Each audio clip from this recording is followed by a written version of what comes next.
स्वागत है आप सबका एक और नए वीडियो में। और भाई ये वीडियो की इंतजार बहुत लोग कर रहे थे, पूछ रहे थे कि भाई 10,000 किलोमीटर 11 तो कब के हो गए, आपने अब तक रिव्यू वीडियो नहीं बनाया। तो भाई आज इस वीडियो में अपन डिटेल में बात करेंगे about our XEV9 E-Pack 279 kilowatt tango red colour, जिसका ओडो हो चुका है लगभग 11,500 किलोमीटर। और सेकंड सर्विस मैंने अभी की है, नहीं देखे आपने तो पिछला वीडियो देख दो, वीडियो पीछे का आप जाके चेकआउट कर सकते हो। डिस्क्रिप्शन में एक प्लेलिस्ट है XEV9 इसेंशियल वीडियोस। ये प्लेलिस्ट में आपको सारा मैंने अब तक जो काम किया है, जो कुछ भी इश्यूज सारी चीज़ें आपको वहाँ मिल जाएंगे। और मेरे इतने सारे ट्रिप्स मैंने किए कश्मीर वश्मीर, तो डिस्क्रिप्शन एक बार चेक कर लेना आप। चलो वीडियो में आगे बढ़ते हैं, ज़्यादा टाइम वेस्ट नहीं करेंगे। तो सबसे पहले बात करेंगे हम गाड़ी के परफॉर्मेंस की। एक एक करके चीज़ आपको बताने वाला हूँ इस वीडियो में, और आप टाइम स्टैम्प देख के आप खुद भी जो पॉइंट आप देखना चाहते हो उस पर डायरेक्टली जंप कर सकते हो। Now when I talk about the performance of this car, तो देखो इसके पहले मैंने Hyundai Venue SX petrol turbo petrol 1 litre, वो भी अच्छी खासी आउटपुट वाली इंजन था उसका, बहुत बढ़िया कार थी, वो मैंने चलाई है। और घर पे अपने मारुति डिज़ायर है तो वो भी चलाई है। देखो मेरे लिए तो it is a very big upgrade when I talk about performance, when I talk about power. इसका जो टॉर्क है, जो डिफ़ॉल्ट मोड है, वो ही इतना स्ट्रॉन्ग है कि आपको और कोई मोड चेंज करने की ज़रूरत ही नहीं है।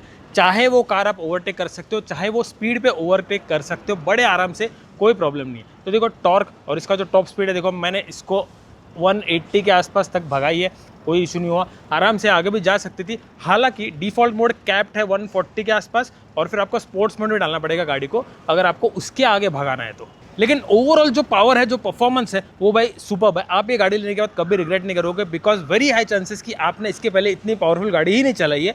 That is the benefit you get from EV. और आगे बढ़ने के पहले आपको बता दूँ, देखो सब अच्छी बातें नहीं बोलने वाले अपन, जो अच्छे है वो बताएंगे, जो बुरा है वो बताएंगे। कुछ चीज़ें मुझे पसंद नहीं है ये कार की, वो भी आपको मैं इस वीडियो में बताऊँगा। अब बात करेंगे हैंडलिंग के बारे में। तो देखो हैंडलिंग तो गाड़ी की अच्छी है, however there are few points जो मैं आपको बताना चाहता हूँ अबाउट द हैंडलिंग। तो सबसे पहले ये कूपे SUV है, काफ़ी बड़ी गाड़ी है। साइज़ वाइज अगर आप देखोगे इसका रोड प्रेजेंस बहुत ज़्यादा है, लेकिन इसका एक ड्रॉबैक भी है। When I drive this car for like let's say 100 kilometres per hour, तो भाई 100 किलोमीटर एकदम मक्खन चलते हैं, 120 पे भी एकदम मक्खन चलते हैं, फुल कॉन्फिडेंस। इनफैक्ट 150 पे भी आप फुल कॉन्फिडेंस में रहोगे। लेकिन जब कोई टर्न आता है, जैसे समृद्धि महाबाग एक्सप्रेस वे या कोई नॉर्मल टर्न जहाँ पे आप स्पीड में भी हो और आपको टर्न भी करना है, इन दैट केस आपको थोड़ा सा डर लग सकता है, बिकॉज थोड़ा सा बॉडी रोल इसमें आ जाता है। बॉडी रोल तो ऑब्वियसली रहेगा, it's a huge car, plus tall भी है। हालांकि उतनी टॉल नहीं है जितनी प्रॉब्ली स्कॉर्पियो N है या मे बी कोई दूसरी कार इस टाइप की, लेकिन बॉडी रोल तो देखो इसमें आएगा। And one more thing handling के रिलेटेड इज़ द ब्रेकिंग। देखो इसकी ब्रेकिंग बहुत अच्छी है, no doubt in that, brakes बहुत अच्छे हैं, लेकिन फॉर सम रीजन ना मुझे सडन ब्रेकिंग में ये गाड़ी पे थोड़ा सा कॉन्फिडेंस कम फील होता है। See I have written 11,000 kilometre so far, और बहुत बार ऐसा हुआ है कि सामने वाले ने एकदम फटाक से ब्रेक मार ले तो मुझे भी मारना पड़ा। आज तक मुझे ऐसा फील नहीं होता था जैसे ये गाड़ी पे होता है। It's not about EV, it's not about ICE, it's about the handling overall. इसके ब्रेक्स थोड़े मुझे लगता है अच्छे हो सकते थे। Brakes are very good, I am not doubting कि ब्रेक्स अच्छे नहीं है, चारों डिस्क ब्रेक्स है, बढ़िया बाइट है, सब कुछ सही है। लेकिन जो इमरजेंसी स्टॉपिंग वाली सिचुएशन होती है ना, उसमें थोड़ा सा कॉन्फिडेंस नहीं होता। मतलब ये गाड़ी ऐसी चलती है ना, जब हम जोर से ब्रेक मारेंगे तो थोड़ी ऐसी होती है। Maybe because of the size, may be because इतनी बड़ी गाड़ी है, इतनी ह्यूज गाड़ी है, वेट बहुत ज़्यादा है, maybe because of that. लेकिन yes, just a point to note कि हैंडलिंग इसकी, अगर मुझे 10 में से आप मार्क्स देने के लिए बोलो, मैं उसको हैंडलिंग के लिए 8 मार्क्स दूंगा। इट्स अ सुपर्ब हैंडलर, एक नंबर चलती है सिटी में, फटाफट टर्न मारने में इट्स वेरी गुड। इसका जो टर्निंग रेडियस है, एक नंबर टर्निंग रेडियस है, आप जगह पे गाड़ी को घुमा सकते हो। तो manoeuvring the car overall is very easy, लेकिन इसको हैंडल करना एट हाई स्पीड्स थोड़ा सा ट्रिकी हो सकता है एट टाइम्स। खाली हाईवे पे आपको लगेगा कि भाई रॉक सॉलिड चल रही है गाड़ी, कोई प्रॉब्लम नहीं है, लेकिन जब थोड़ा सा ट्रिकी सिचुएशन आ जाती है, मैं तब की बात कर रहा हूँ। तो दोस्तों ब्रेकिंग की बात करें तो अभी टायर्स की बात करना तो बनता है। तो देखो मेरी गाड़ी में लगे गुडियर के टायर्स। अब कुछ लॉट वाली गाड़ियों को मिलते हैं MRF के टायर्स, ये EV स्पेसिफिक टायर्स है, फोम बेस्ड टायर्स है, और मैंने सुना है कि ये काफ़ी एक्सपेंसिव है। हालांकि अभी और ऑप्शन हम देखेंगे जब हम टायर चेंज करने तक आएंगे, और इतनी जल्दी काम पड़ने नहीं वाला। क्यों? क्योंकि देखो टायर कंडीशन अगर मैं आपको बताऊं, पीछे का टायर थोड़ा सा इसका ज़्यादा गया है सामने के कंपैरिजन में, क्योंकि ये कार रियर व्हील ड्राइव है और पीछे भी वेट काफ़ी होता है। पीछे मोटर भी है, ओवरऑल बैटरी का वेट है पीछे, हम और लोग बैठते हैं, बच्चे बैठते हैं, इन दैट केस पीछे वेट ज़्यादा हो जाता है, प्लस पीछे का ड्रिम्स में ही पावर है, रियर व्हील ड्राइव। इसकी वजह से इसका रियर टायर थोड़ा जल्दी जा रहा है कंपेयर टू फ्रंट वन, लेकिन गया इतना नहीं है जितना मैंने एक्सपेक्ट किया था। देखो 11,000 11,500 किलोमीटर हो गए, लेकिन मुझे लगता है कि ये टायर्स की लाइफ टिकेगी और आराम से 15,000 kilometre, I am not coating on it, लेकिन 25,000 तो ये टायर्स चल ही जाएंगे। अब इसको मैंने रोटेट किया नहीं है, मैं अगली सर्विस में 20,000 किलोमीटर की सर्विस में इसको रोटेट कर दूंगा, पीछे क्या आगे कर दूंगा। And when I talk about tyres, मुझे कैसे फील होते हैं, तो देखो मुझे टायर्स के बारे में कोई शिकायत नहीं है, कंप्लेंट नहीं है। ये टायर्स पे मैंने कश्मीर तक, सोनमार्ग तक बर्फ़ में भी चला लिया है और अच्छी खासी ठंड में भी चला लिया है, थोड़े ख़राब रास्तों में भी चला लिया, अच्छे tarmac roads, concrete roads, expressways, ये सारी कंडीशन में इसको चलाया है मैंने और अब तक मुझे ऐसा कोई प्रॉब्लम फील नहीं हुआ कि कभी टायर स्किड हो रहा है। समझ रहे हो ना? तो मुझे टायर्स के बारे में कोई कंप्लेंट नहीं है सो फार। लेकिन हाँ, ये थोड़े सॉफ्ट कंपाउंड टायर्स है compare to the regular tyres that we use on such type of cars, और थोड़े एक्सपेंसिव भी है। तो this is a point to note. अगर आप ये गाड़ी देख रहे हो, आपके पास ऑलरेडी है, तो ईवी स्पेसिफिक टायर्स है स्लाइटली मोर एक्सपेंसिव, प्लस उसकी लाइफ थोड़ी कम होती है, but again it depends on how you drive.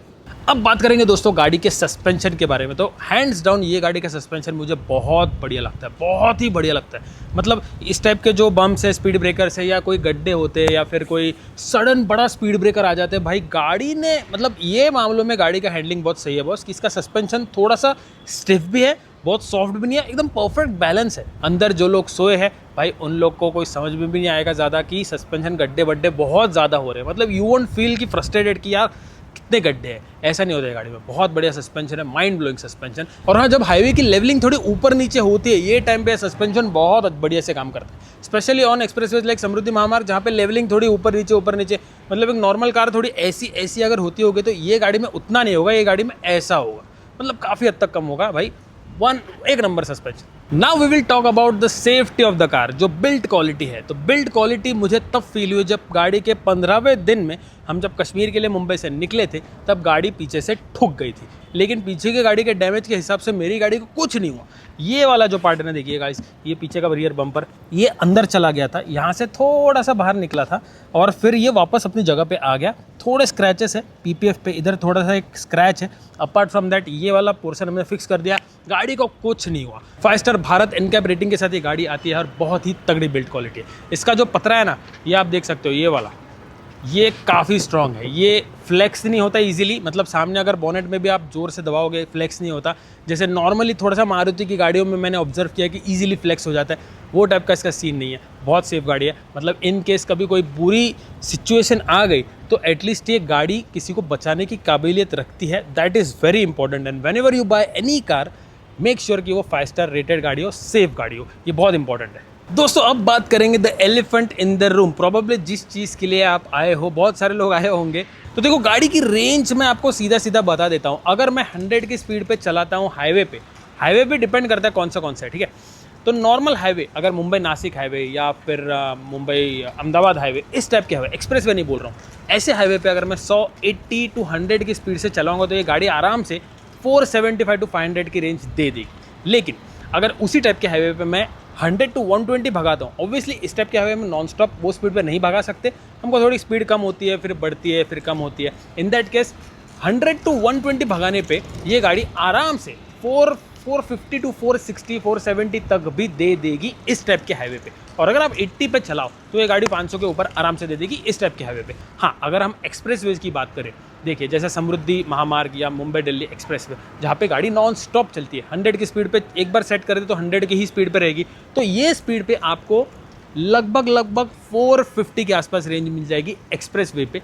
और अगर आप 120 नॉन स्टॉप भगाओगे, मतलब घंटों तक नॉन स्टॉप एक्सप्रेस वे 120, तो the range will come down to let's say around 420 410, depend करता है, 400 भी आ सकती है।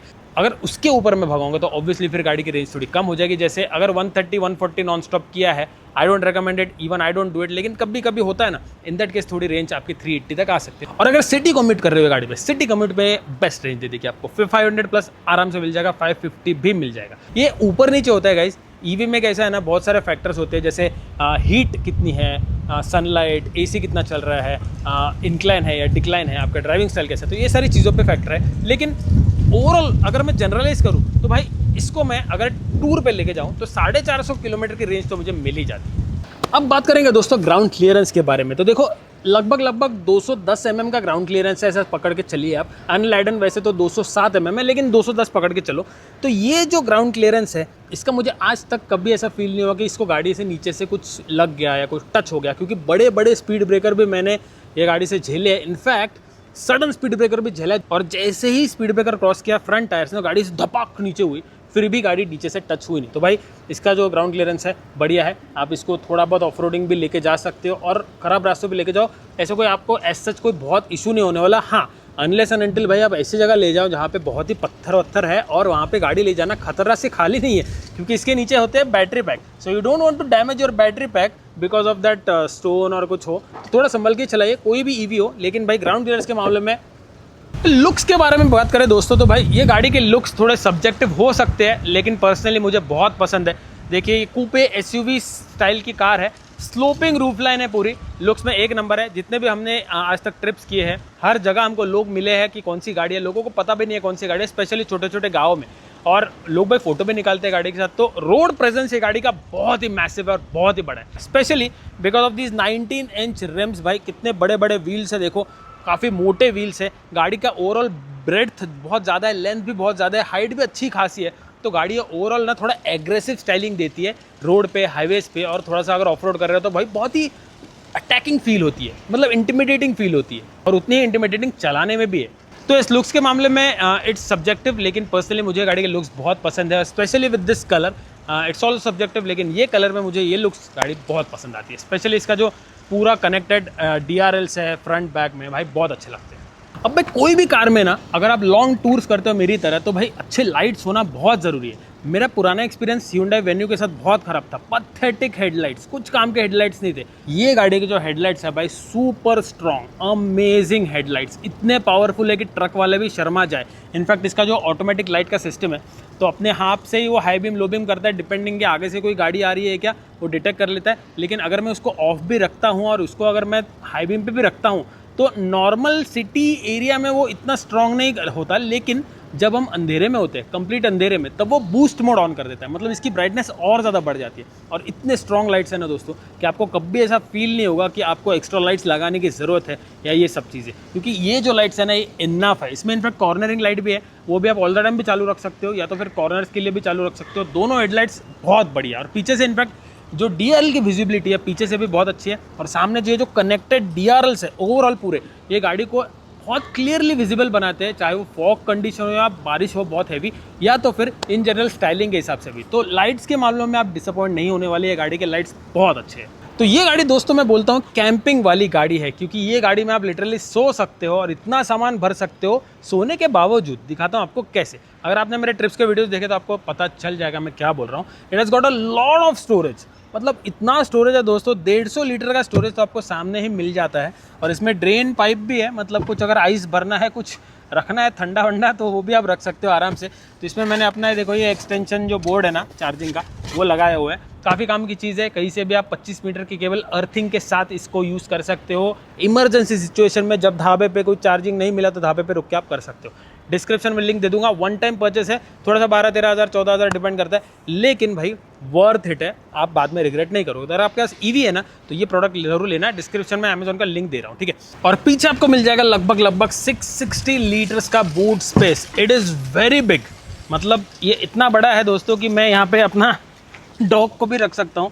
ये इसका डॉग का प्रॉपर एक रूम हो जाएगा। It's very big. और अगर मैं ये सीट्स फोल्ड करके आगे टम्बल डाउन करता हूँ तो आई डोंट नो कितना लीटर हो जाएगा। इस पर मैं 5.5-6 फीट का बंदा आराम से फ्लैट फुट्स हो जाएगा, और फिर भी उसको कोई दिक्कत नहीं होगी। इतना बड़ा बूट स्पेस है, मतलब देखो, ये देखो भाई, ये देखो, इट इज़ सो बिग। और एक बंदा बैठ जाएगा यहाँ पे। इनफैक्ट ऐसे अगर मैं बैठूंगा ना तो 2-3 बंदे तो ऐसे ही बैठ जाएंगे।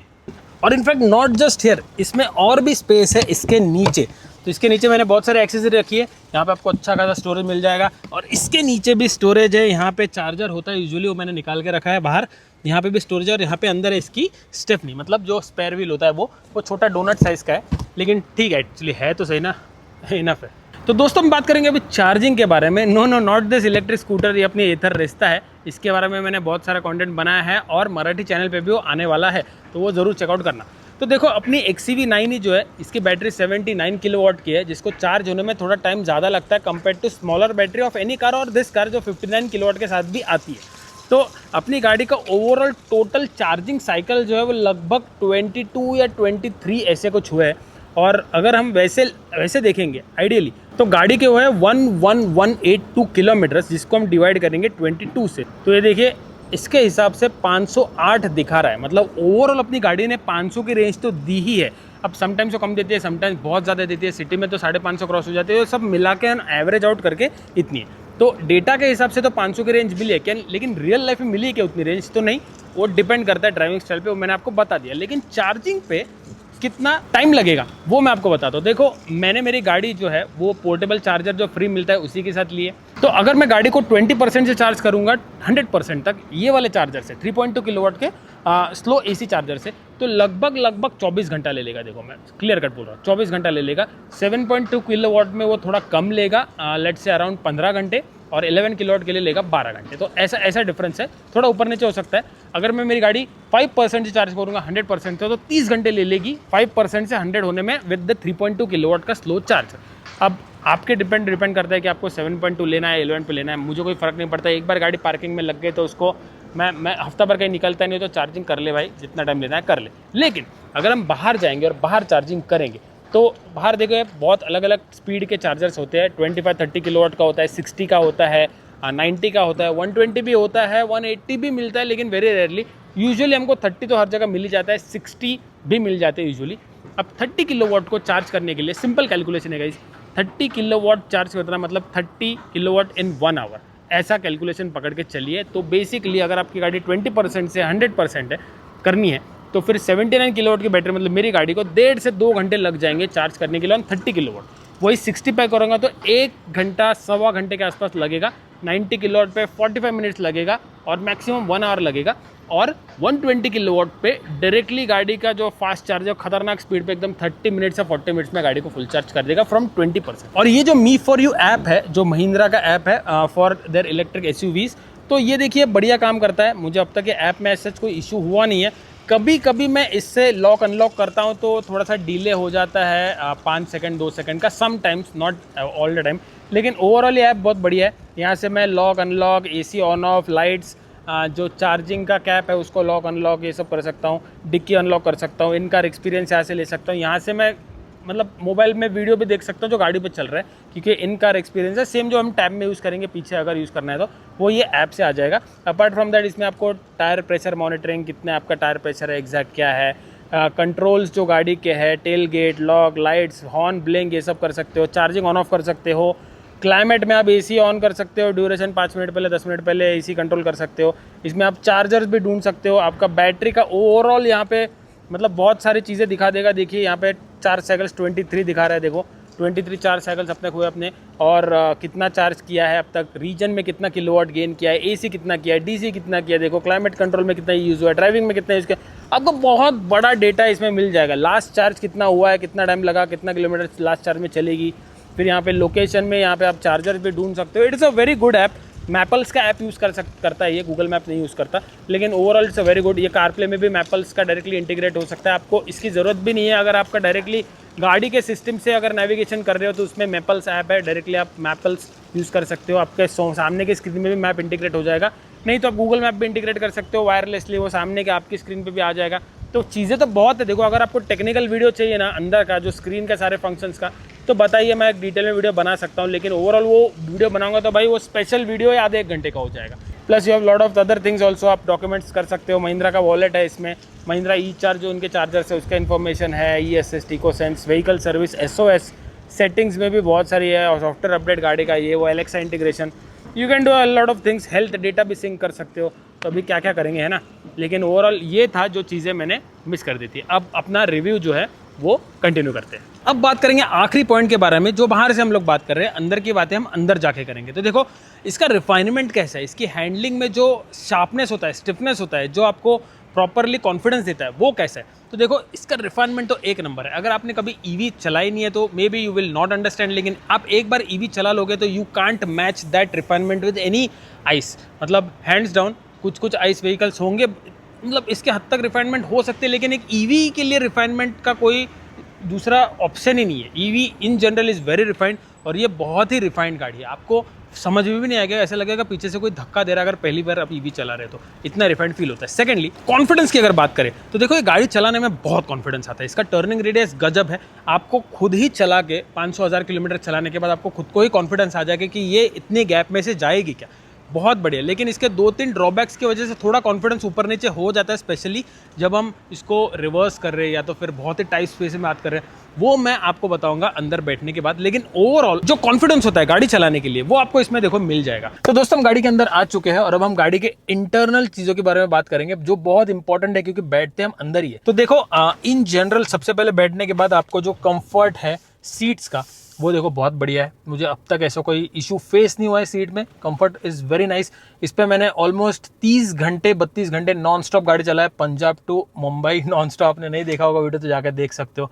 चार्जिंग के टाइम हम सो गए थे गाड़ी में, अच्छा खासा 4 घंटा मैं सोया था, फैमिली भी सोई थी, और नॉन स्टॉप मैंने गाड़ी पे बहुत लंबा क्रूज किया है so far, and I have no complaints with the seats. बहुत अच्छे सीट्स है, जो थाई सपोर्ट है बहुत बढ़िया है, जो शोल्डर साइड सपोर्ट है ओवरऑल बहुत बढ़िया है। काफ़ी बड़ी सीट्स है, यहाँ पे भी देखिए एकदम कंफर्टेबल हैंड के लिए रेस्टिंग प्लेस है।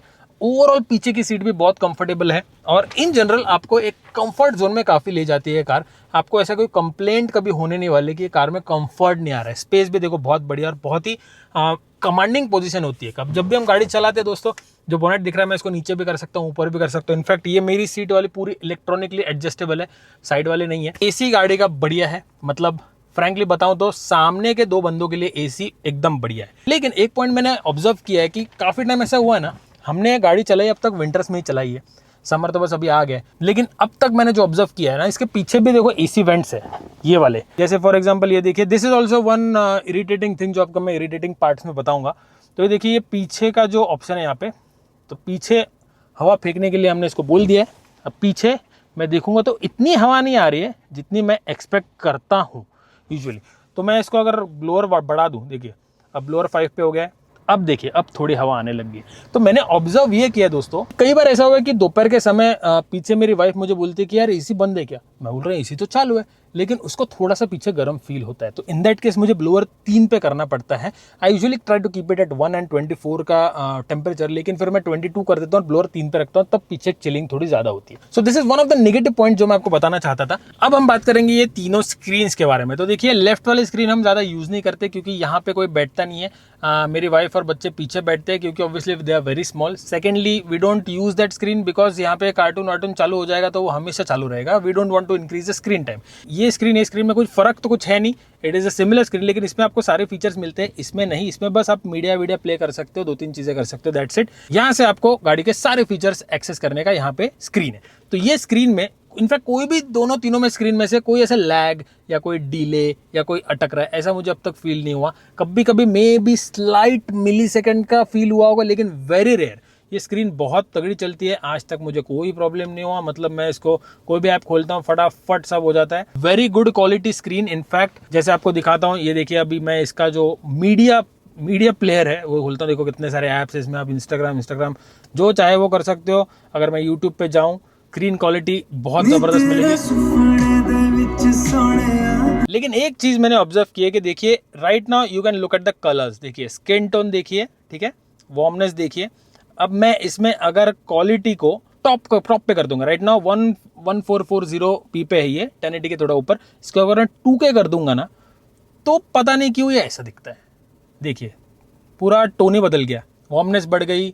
देखिए स्किन टोन से सब कैसे हो गए। May be this is a software glitch, I don't know, लेकिन ये मैंने ऑब्जर्व किया है। Whenever I am using any media YouTube का ऑन दिस कार, तो मैं ना उसका जो रेजोल्यूशन है वो 1.4 पे ही रखता हूँ, मतलब 1080p के थोड़ा ऊपर, which is also more than enough वैसे।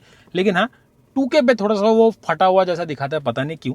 अपार्ट फ्रॉम दैट बहुत बढ़िया क्वालिटी। हाँ, म्यूजिक क्वालिटी की बात करेंगे तो देखो, स्पीकर साउंड सिस्टम एक नंबर है। मतलब आपने रिव्यूज में देखा होगा बहुत सारे कि इसका जो पूरा जो हारमन कार्डन का 16 स्पीकर्स का साउंड है वो 3D surround immersive sound experience देता है। स्पेशली अगर आपने डॉल्बी एटमॉस वाला गाना चला दिया या तो फिर एप्पल म्यूजिक वाला गाना चला दिया, तो आपको तब एक्चुअल समझेगा। ये जो हम यूट्यूब देख रहे हैं या फिर मोबाइल से प्ले कर रहे हैं, this is not giving the highest capability of the sound that this car can give. वो आपको मिलेगा एकदम हाई बिटरेट वाले म्यूजिक ऑडियो फाइल से, जो आपको मिलेगी प्रीमियम सब्सक्रिप्शन जैसे स्पॉटिफाई प्रीमियम या तो फिर एप्पल म्यूजिक। इसमें आपको ज़्यादा डिफरेंस फील होगा। लेकिन हम जो नॉर्मल लोग हैं, हमको नॉर्मली गाने बढ़िया बज रहे हैं, वही इनफ है। इन दैट केस भी ये गाड़ी आपको डिसअपॉइंट नहीं करेगी। हाँ, जस्ट वन थिंग, इसका थोड़ा बेस मुझे कभी कभी बहुत ज़्यादा लगता है, तो सेटिंग में जाकर थोड़ा बेस कम करता हूँ, क्योंकि वो ढूंढ बहुत ज़्यादा होता है, सामने ज़्यादा। पीछे थोड़ा सा वियर्डनेस मुझे साउंड का आता है कि सामने जब हम बैठते हैं तो म्यूजिक का हमको लगता है कि बहुत बढ़िया आ रहा है, बहुत ज़्यादा आ रहा है, लेकिन पीछे वो ज़्यादा नहीं आता। तो पीछे वाला आदमी बोलते हैं कि अरे थोड़ा साउंड बढ़ाओ, मैं ज़्यादा बढ़ाऊंगा तो वो मुझे ज़्यादा इरिटेट होगा, लेकिन पीछे वाले को अच्छे से सुना देगा। तो मे बी इसमें ना जो साउंड है वो सामने ज़्यादा है। सेटिंग्स मैंने पीछे करके देखा है, लेकिन उतना इफेक्ट नहीं पड़ रहा है उससे। Just a point to note, आपको एक बता रहा हूँ, साउंड सिस्टम बहुत बढ़िया है, लेकिन थोड़ा ऑप्टिमाइजेशन बेटर हो सकता था for the rear passenger. And थोड़ा बेस, हर गाने में उतना कॉमन बेस नहीं होता, कुछ कुछ गाने में बेस ज़्यादा होता है तो वो थोड़ा ज़्यादा इरिटेट होता है, बाकी गाने में नॉर्मल लगता है। Maybe this is a common problem with such kind of speakers, लेकिन just a point to note आपको बता रहा हूँ। बाकी overall you will not find, ये जस्ट नेट पिक कर रहा हूँ मैं, overall you will not find any problem with this music system. It is top notch. आप और जोर जोर से गाने बजाओगे गाड़ी में, ऐसा म्यूजिक सिस्टम है गाड़ी का। बाकी will top of the steering, देखो कोई प्रॉब्लम नहीं है, कोई डिस्कंफर्ट फील नहीं हुआ, बहुत ही प्रीमियम लुकिंग स्टीयरिंग है। यहाँ पे रीजन के मोड्स है, प्लस माइनस चेंज कर सकते हो, L1 L2 L3 L0। ये साइड में सिंगल पेडल ड्राइव जो मैं ज़्यादा यूज़ नहीं करता हूँ, ट्रैफिक के लिए काम आता है। और ये है बूस्ट मोड जो 10 सेकंड्स के लिए आपको इतनी पावर दे देगा ना, स्पोर्ट्स मोड में डालने की जरूरत नहीं है, 10 सेकंड की पावर यहाँ से ले लो। अगर आपको भाई 100 to 130 इन 3 सेकंड जाना है तो फिर आप ये बटन दबा के कर सकते हो, नहीं तो फिर स्पोर्ट्स मोड चेंज करो, ये सब करना पड़ेगा। जो बटन है आसपास बहुत बढ़िया है। इनफैक्ट जो इंपॉर्टेंट बटन है वो सारे यहाँ पे दिए हुए, देखो cruise control, adaptive cruise control, ये सारी चीजें यहाँ पे। हॉर्न तो आपको ये है ही पूरा, एयरबैग इसमें है, यहाँ पे है, पीछे है, 6 एयरबैग्स है। टॉप मॉडल में यहाँ पे भी आता है 7 एयरबैग्स नी के लिए, इसमें वो नहीं है। लेकिन ओवरऑल जो क्रिस्पनेस ऑफ द स्क्रीन, जो कंफर्ट, जो यहाँ पे बैठने के बाद जो प्रीमियमनेस फील होता है, देखो फिट एंड फिनिश ये बहुत बढ़िया है। आपको फिट एंड फिनिश का कोई बहुत इशू होने नहीं वाला। हाँ, आपको ऐसा फील हो सकता है कि थोड़ा सा प्लास्टिक मटेरियल ज़्यादा यूज़ किया है।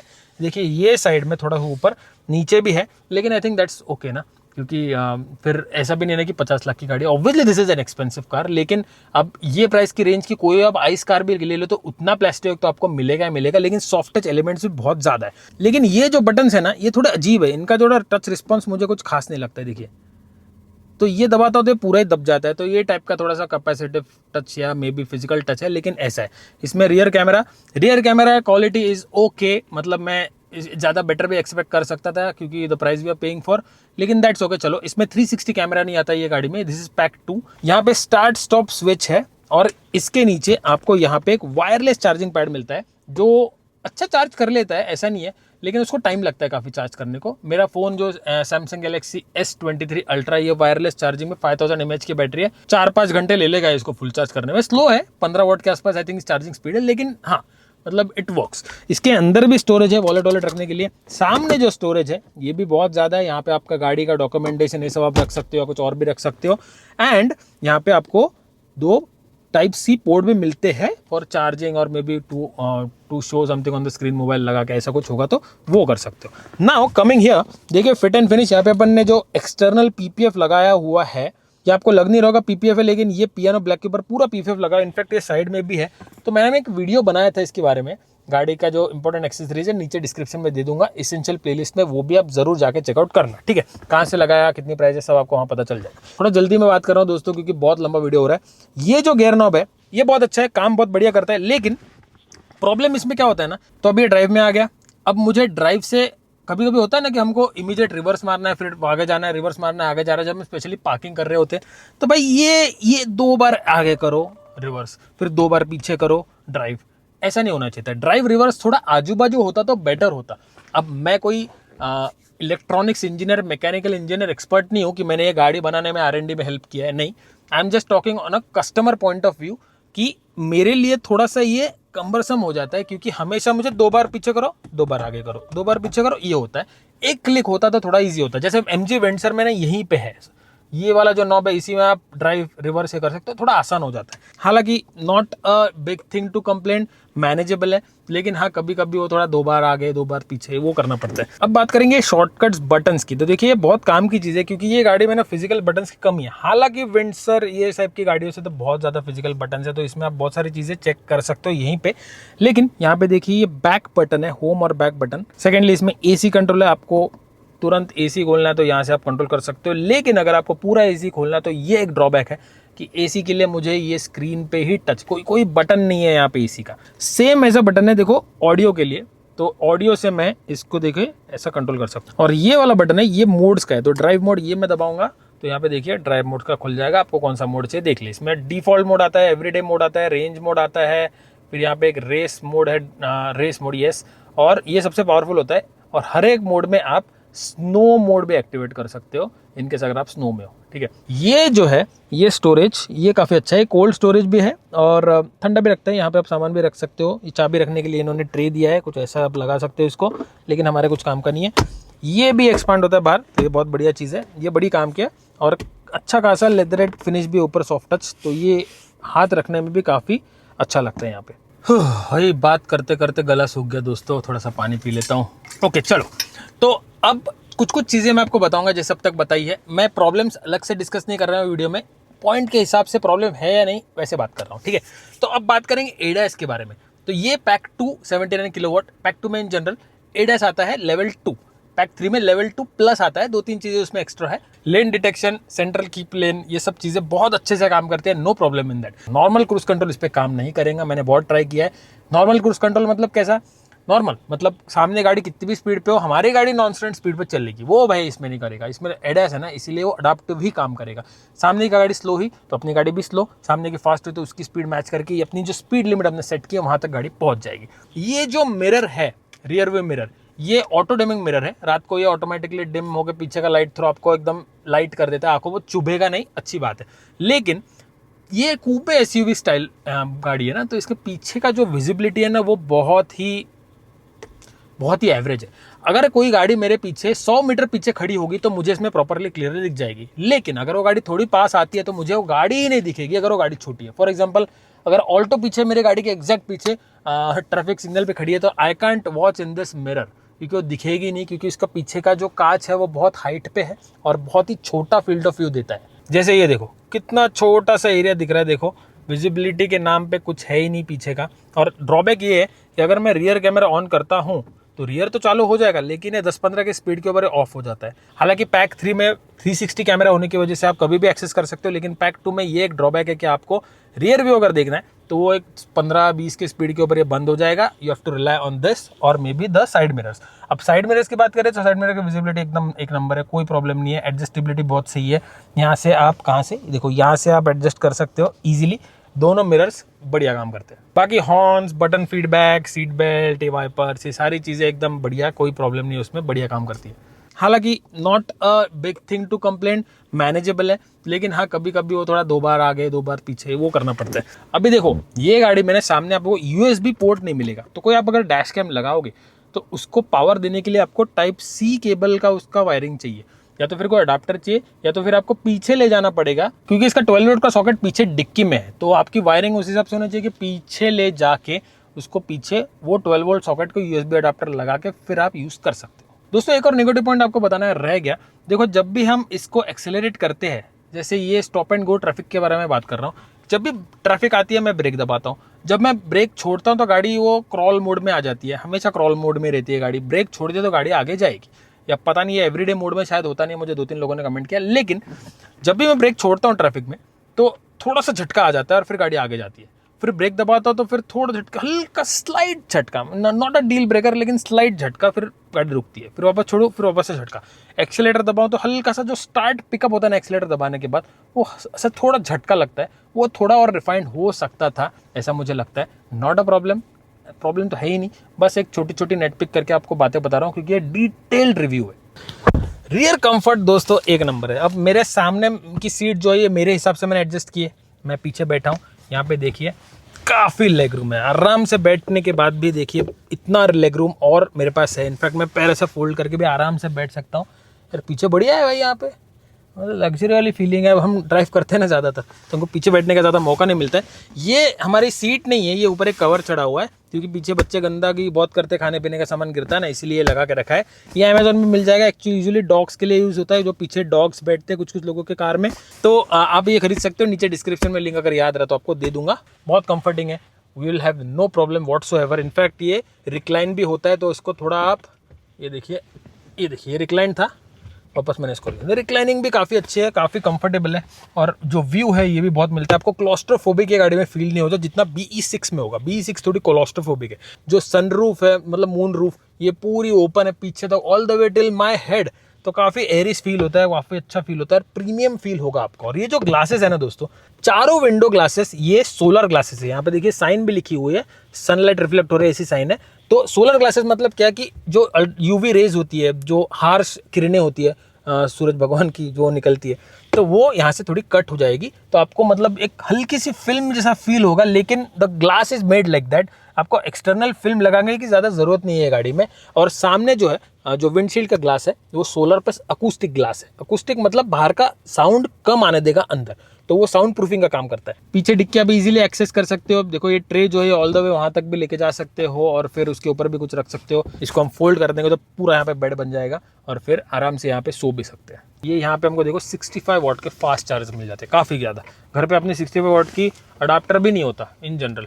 तो यहाँ पे भी आप देखो ये इसका एक्सेसरी महिंद्रा से मिलेगा, इसमें आप टैबलेट लगा सकते हो and you can control the whole car. जो वो स्क्रीन पे दिखेगा आपको, यहाँ पे दिखेगा वहाँ वीडियो चल रहा है, यहाँ पे वीडियो चलेगा, तो उस टाइप का एक्सेसरी कोई भी टैबलेट लगा सकते हो। यहाँ का एक्सेसरी अब शायद आया होगा मार्केट में, तो देखना पड़ेगा। बाकी यूजेबिलिटी वाइज चारों साइड में डोर्स पे आप 1-1 लीटर की बॉटल बड़े आराम से रख सकते हो। काफी स्पेस है, साइड में भी और भी स्पेस है, और भी चीजें उसमें रख सकते हो, तो स्पेस का आपको कोई प्रॉब्लम नहीं होने वाला। बाकी दोस्तों मैं सोच रहा हूँ कि और कुछ चीजें मैंने मिस तो नहीं कर दी। वैसे तो most of the points are covered, लेकिन अगर आपको लगता है कि कुछ मैंने मिस कर दिया तो कमेंट सेक्शन में आप कमेंट कर सकते हो, मैं उस पर रिप्लाई जरूर कर दूंगा। और अगर कुछ दिखाने लायक चीज होगी तो मैं आने वाले वीडियो में जरूर दिखा दूंगा। लेकिन ओवरऑल मुझे एज सच कोई कंप्लेंट्स नहीं है गाड़ी के बारे में। जब से ये गाड़ी ली है मैंने, ऑलमोस्ट अभी 3 महीने हो गए, वंडरफुल एक्सपीरियंस सो फार। अब तक कोई भी प्रॉब्लम नहीं है। 11,000 किलोमीटर चला लिया। छोटे मोटे इश्यूज आए हमको, जैसे वो ट्रिप मीटर रीसेट हो रहा था, वो अभी सॉफ्टवेयर अपडेट इन्होंने कर लिया। प्रॉड 62 ऐसा कोई अपडेट आया था, तो उसमें वो रेक्टिफाई हो चुका है। अब तक ट्रिप मीटर 0 रीसेट हुआ नहीं है। एंड सो फार महिंद्रा का जो सर्विस सेंटर है इसका मुझे रिस्पॉन्स भी काफ़ी अच्छा लगा। हालांकि ईवी में ज़्यादा कोई सर्विस का कुछ होता नहीं है, लेकिन जितना भी इन्होंने किया है I don't find any problem in that. 2 अलग अलग सर्विस सेंटर से मैंने काम करवाया, मतलब फर्स्ट सर्विस और सेकंड सर्विस। फर्स्ट सर्विस का एक्सपीरियंस, ओवरऑल सर्विस का अच्छा एक्सपीरियंस था, लेकिन उन्होंने थोड़ा सा रिम को एक स्क्रैच मार दिया था मेरे सामने हुआ था, तो थोड़ा हैंडलिंग में थोड़ा सा मुझे लगता है इंप्रूवमेंट हो सकती है। लेकिन सेकंड सर्विस सेंटर पर मेरा एक्सपीरियंस ओवरऑल अच्छा था। तो जितना हम पैसा भरा है, आप पता होगा इसका रेट कितना है, तो उतना हमको माल तो मिला है भाई। देखिए ये प्राइस में आपको इतनी पावरफुल गाड़ी नहीं मिलेगी। आइस में बोल रहा हूँ मैं, आप 50 लाख की गाड़ी इसको पकड़ नहीं सकती। मैं फ्रैंकली बता रहा हूँ, 70-80 लाख की गाड़ी कम से कम चाहिए to catch the speed of this car. It is so powerful. Secondly handling बहुत बढ़िया है, म्यूजिक सिस्टम एंटरटेनमेंट बहुत बढ़िया है। ये गाड़ी भाई किसी को बोर नहीं होगी। माँ बाप को बिठा लो, बच्चों को बिठा लो, आप ड्राइव करो, सबको मजा आएगा गाड़ी में। ड्राइविंग से मजे से लेके पीछे कंफर्ट का मजा, लगेज का मजा, इनफैक्ट डॉगेज भाई को भी घुमा लो गाड़ी में, उसको भी मजा आ जाएगी। तो ये गाड़ी ना थोड़ी कैंपिंग वाली गाड़ी है। ये गाड़ी आप लोगे ना मोस्ट प्रॉब्ली घूमने के हिसाब से लोगे तो ज़्यादा आपको वैल्यू लगेगी। ये गाड़ी सिटी में चलाओगे तो बहुत बड़ी गाड़ी है, थोड़ी सी कंट्रोलिंग और इधर उधर घुसाने में थोड़ा सा टाइम पास, समझ रहे हो ना, इरिटेट हो जाएंगे। लेकिन I don't drive this in city, very rarely. I got this car for highway rides and for trips across India, और उसी के लिए हम इसको यूज़ कर रहे हैं। So that's it दोस्तों, this was the 10,000+ kilometers ownership review of my XEV 9e Pack 279 kWh। काफ़ी लंबा वीडियो था, आई नो। आपको कैसा लगा वीडियो कमेंट सेक्शन में ज़रूर बताना। आपके क्या एक्सपीरियंसेस है ज़रूर बताना। अगर आपके पास ये गाड़ी है तो you can share some problems if you are facing them. अगर नहीं कर रहे तो आप आपका एक्सपीरियंस शेयर कर सकते हो। आपके पास दूसरी कोई ईवी है उसके बारे में आप बता सकते हो। इन जनरल बेसिकली आपको कमेंट करना है नीचे, जो आपके मन में आए कमेंट कर देना, and do hit the like button. And एक अनाउंसमेंट मैं करना चाहता हूँ कि हमने एक मराठी यूट्यूब चैनल और मराठी इंस्टाग्राम पेज खोला है dedicated to automobile content only. ये वाले चैनल पे हम लाइफस्टाइल भी डालते हैं, ब्लॉगिंग भी करते हैं, लेकिन वो कंटेंट सिर्फ मराठी में ऑटोमोबाइल की जानकारी में रहेगा। उसमें रिव्यूज़, ओनरशिप रिव्यूज़, ये सारी चीज़ें बेसिकली टेक्निकल चीज़ें वहाँ पे आने वाली है। तो आप जाके ज़रूर चेक करना। यूट्यूब चैनल है, इंस्टाग्राम अकाउंट है, ऑटो मराठी इंडिया ये नाम है। डिस्क्रिप्शन में आपको सारी डिटेल्स मिल जाएंगी। With that said, thank you so much guys for watching. मिलता हूँ आपसे अगले ब्लॉग में। तो खुश रहिए, आबाद रहिए and live life dream size. और बस हम अभी प्लान कर रहे हैं इस पर नेक्स्ट ट्रिप करने का। समर में भाई इस पर दवा के ट्रिप्स होने वाली है, और कुछ लंबी एक्सट्रीम ट्रिप्स भी हो सकती है। तो I am very excited for it. I hope आप लोग को भी मज़ा आएगा। Thank you so much for watching, bye.